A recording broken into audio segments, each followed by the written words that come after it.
Hello everyone, welcome to Ken Studies. आज है 22 अगस्त। Start करते हैं आज के एमसीक्यू क्वेश्चंस। आज का फर्स्ट क्वेश्चन है, which new categories were included for the first time in the India rankings 2024। यहाँ पर आपसे पूछा जा रहा है, इंडिया रैंकिंग 2024 में पहली बार कौन सी नई श्रेणियां शामिल की गई हैं। आपके ऑप्शंस हैं central universities and private universities, state public universities, open universities and skill universities, या फिर international universities and deemed universities, and last agricultural universities and law schools. इनमें से कौन सी ऐसी कैटेगरीज हैं जिनको पहली बार इंडिया रैंकिंग 2024 में शामिल किया गया है। इस क्वेश्चन में आपका करेक्ट ऑप्शन हो जाएगा ऑप्शन बी। ये जो नई कैटेगरीज हैं वो है राज्य सार्वजनिक विश्वविद्यालय, मुक्त विश्वविद्यालय और कौशल विश्वविद्यालय। आप यहाँ देख सकते हैं, union minister for education released the India rankings 2024 which are based on the national institutional ranking framework. So the rankings reflecting the recommendations of the National Education Policy 2020 assess higher education institutions in India across 5 broad parameters, जिनमें शामिल है teaching, research, graduation outcomes, outreach and inclusivity और इसके साथ ही perception. So this edition saw the inclusion of new categories such as state public universities, open universities, and skill universities, expanding the total ranking categories to 16.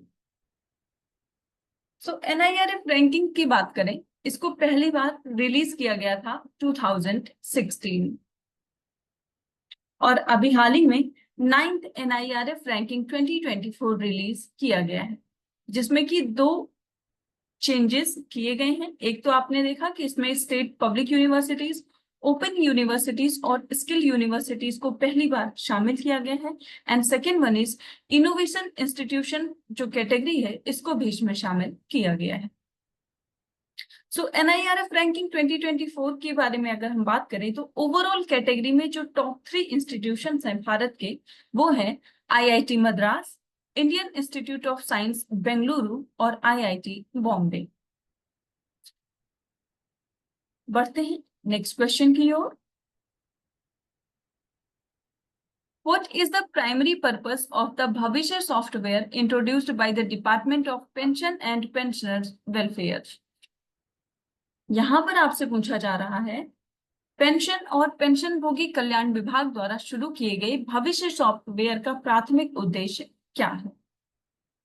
आपके options हैं to streamline tax filing for government employees, to provide a platform for filing complaints against government services, to manage recruitment process for government jobs, या फिर to automate the streamline the pension processing system for central government employees। आपको बताना है कि जो भविष्य software है उसका उद्देश्य क्या है, और इस क्वेश्चन में आपका करेक्ट ऑप्शन हो जाएगा ऑप्शन डी।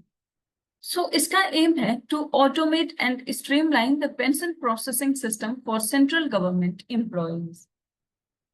आप यहां देख सकते हैं, the department of pension and pensioners welfare introduced Bhavishya, a centralised pension processing software to address delays, errors and financial losses in pension processing for central government employees.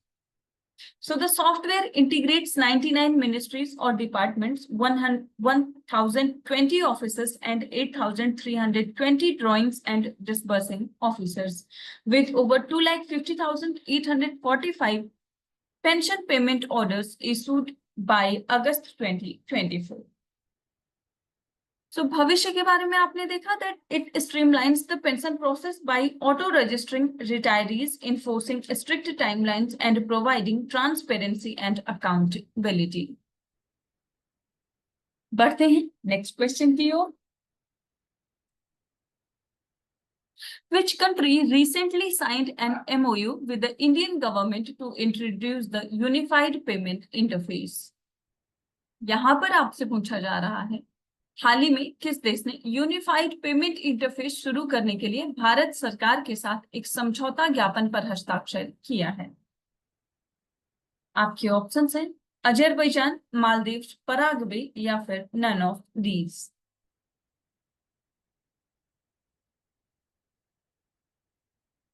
और इस question में आपका करेक्ट ऑप्शन हो जाएगा ऑप्शन बी। सो ऐसा करने वाला देश है मालदीव। आप यहां देख सकते हैं Union Minister Dr. Subramaniam Jaishankar, Ministry of External Affairs, undertook an official visit to Maldives for 3 days, followed the recent visit of H.E. Dr. Mohammad Muizzu, the President of Maldives, to India in June 2024 to strengthen India-Maldives relation and review ongoing projects. So, India and Maldives have signed a memorandum of understanding to introduce the UPI, जिसे हम unified payment interface कहते हैं, in the Maldives. So he signed a MOU on capacity building of an additional 1,000 Maldivian civil servants in India, and the introduction of UPI in Maldives were exchanged. बढ़ते हैं next question की ओर।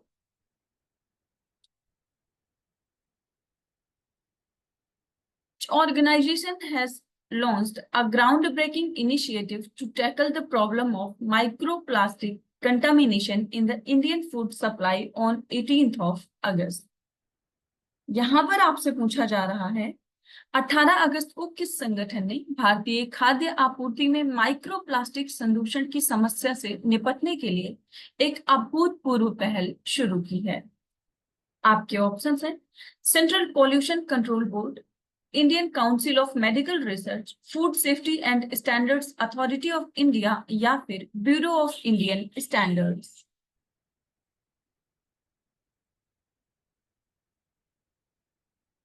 और इस question में आपका correct option हो जाएगा option C. सो ऐसा करने वाली संस्था है FSSAI, जिसे हम food safety and standards authority of India के नाम से जानते हैं।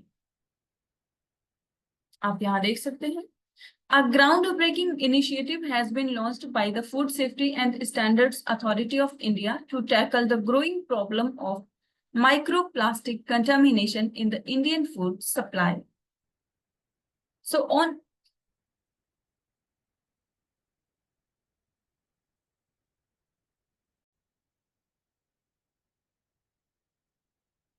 18th of August, the project was announced titled Micro and Nanoplastics as Emerging Food Contaminants, establishing validated methodologies and understanding the prevalence in different food matrices. So, इसका उद्देश्य है to develop and standardize methods for detecting micro and nanoplastics in food products as well as assess their prevalence and potential risk to consumer. So FSSAI की बात करें तो ये एक statutory body है under the ministry of health and family welfare, and it regulates the manufacture, storage, distribution, sale and import of food articles while also establishing standards to ensure food safety. और इसको establish किया गया था 2008 में। इसका headquarter है नई दिल्ली में और वर्तमान समय में FSSAI की चेयरपर्सन है सुधांश पन्ना। बढ़ते हैं नेक्स्ट क्वेश्चन की ओर।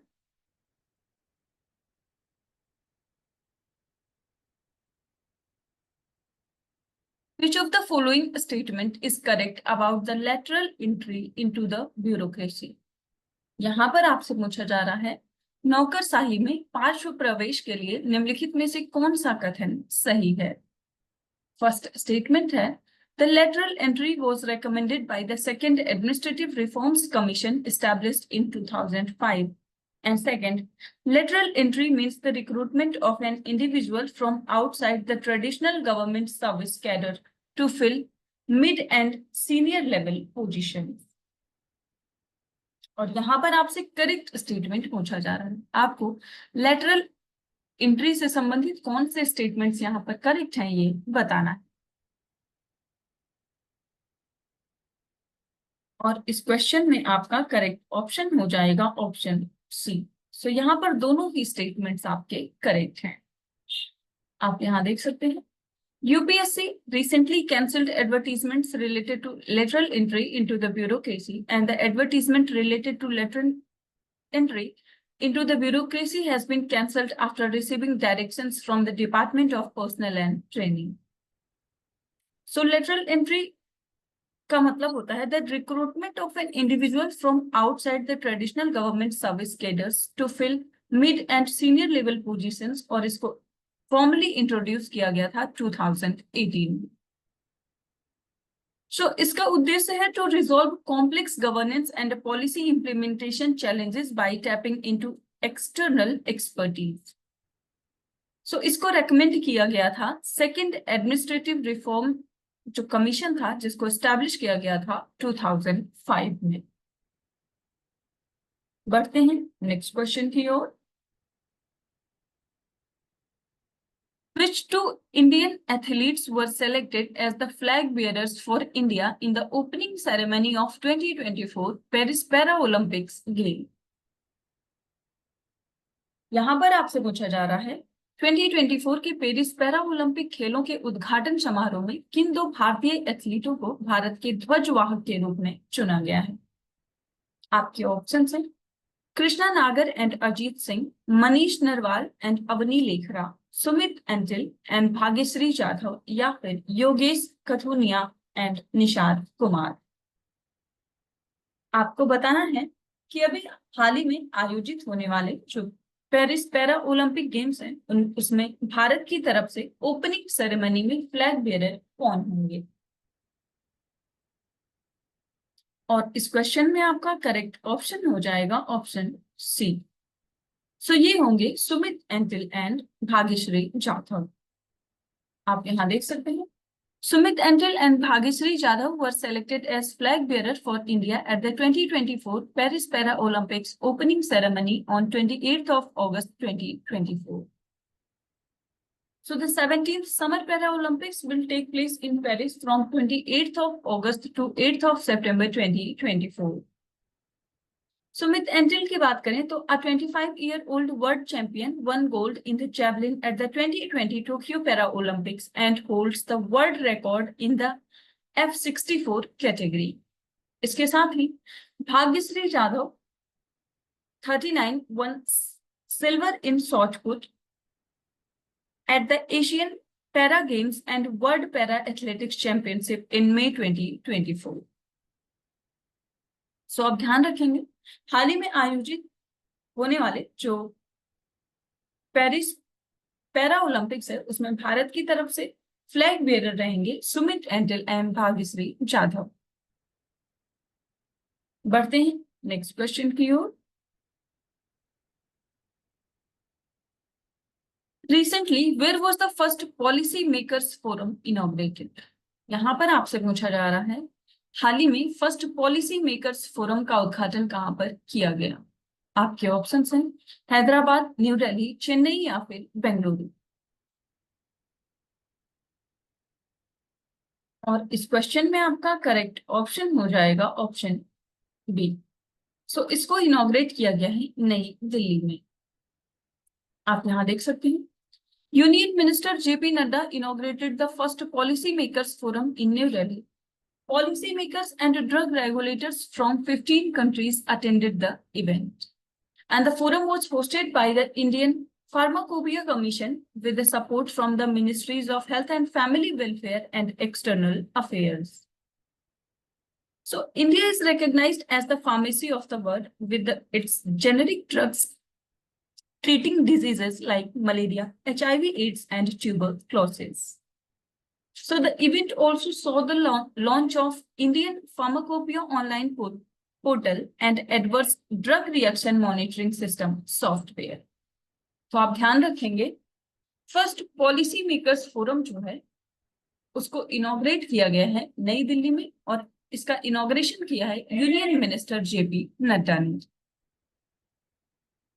सो आज की करंट अफेयर सेशन में इतना ही। Thank you for watching. Do like share and subscribe.